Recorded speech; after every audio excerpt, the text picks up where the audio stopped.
দেশের দক্ষিণ পশ্চিমাঞ্চলের গুরুত্বপূর্ণ নৌরুট হিসেবে এখন পর্যন্ত দৌলতদিয়া ফেরিঘাটই পরিচিত।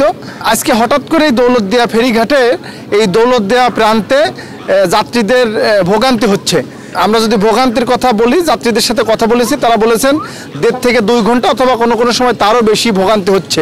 এখানে ভোগান্তি অনেক কম হইতো। এখানে দেখা যাচ্ছে আমরা যে দরবারে গেছিলাম, এখান থেকে গাড়ি কমসে কম 500 গাড়ি সিরিয়ালে থাকে।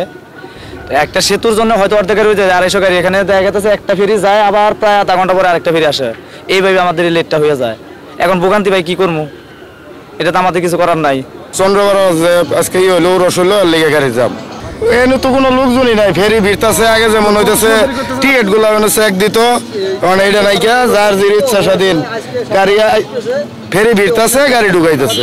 সিল্কোর সিল্ক অ্যান্ড শাইন, যাতে আছে আর্গান অয়েল ও ওট প্রোটিনের গুডনেস, যা আপনার চুলকে রাখে হেলদি অ্যান্ড শাইনিং। যাত্রী এবং যানবাহনের চাপ বৃদ্ধির কারণে এই ভোগান্তি।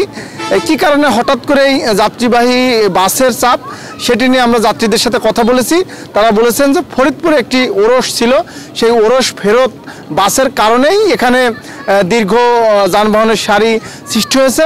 তবে এখানে আমরা যারা যাত্রী আছেন বা বাস চালক আছেন তাদের সাথে কথা বলেছি, তারা বলেছেন যে এখানে বিআইডব্লিউটিসি অথবা নৌ পুলিশ তাদের সেইভাবে তদারকি নেই।